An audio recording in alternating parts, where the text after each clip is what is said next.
Hi, my name is Dr. Patricia Ford, and today we are going to talk today about intuitive eating and what that looks like, and the principle 2, which is honoring your hunger, honoring your biological hunger, and what that looks like.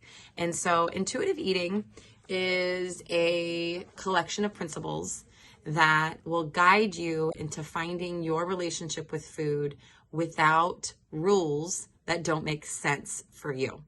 And honoring your hunger is really tapping into who you are.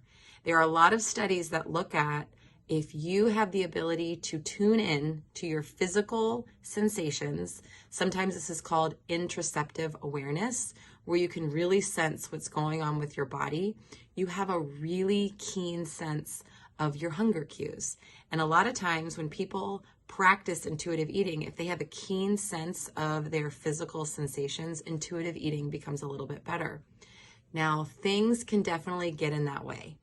So things can block our intuition, and that can be terms that are used in psychology a lot, like people pleasing, lack of boundaries, the need to be busy, lack of any sort of introception or introspection, lack of ability to honor gratitude, obsessed with material things.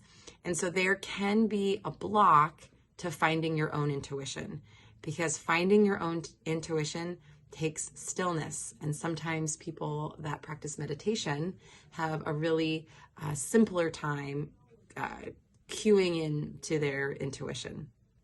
If you struggle with, well, I never feel hungry, I never feel full, you can practice by just starting to feel different sensations like heartbeat or temperature or touch, or just really keening in on what is happening in my body. And that takes some time. That takes stillness, that takes awareness, and knowing the principles versus practicing the principles are very different. So one exercise is before meals, finding, okay, well, do I sense any sort of hunger? What does my mind feel like? What does my mouth feel like? What does my throat feel like? What does my stomach feel like? What do my hands feel like? And really just trying to slow down and note different sensations in the body. So eventually you can maybe connect the mind and the stomach again. So hunger can be felt in different places. It's typically a gnawing, emptying pain, or just kind of sensation in the stomach that's very patient. Sometimes when we have this gnawing, rapid hunger, the hunger levels are really so high, we have a hard time being patient. And so that can lead to very reactive food behaviors.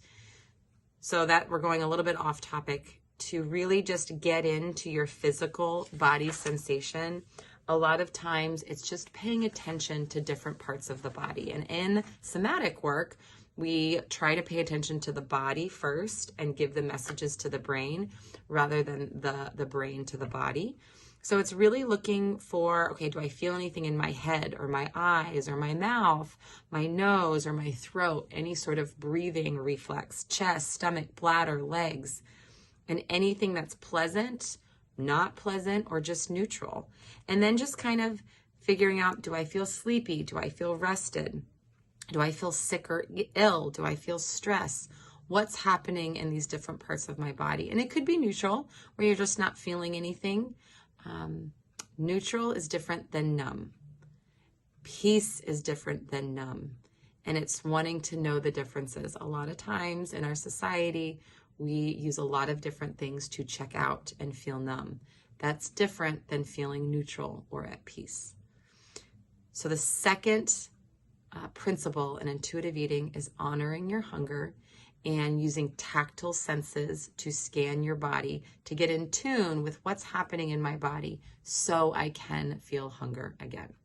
If this is of interest to you, follow along. I'm going to go through the 10 principles and reach out if you have any questions or you want to work more independently with me on this. Thanks again. I'm Dr. Patty Ann Ford, and this is Principle 2 of Intuitive Eating, Honor Your Hunger.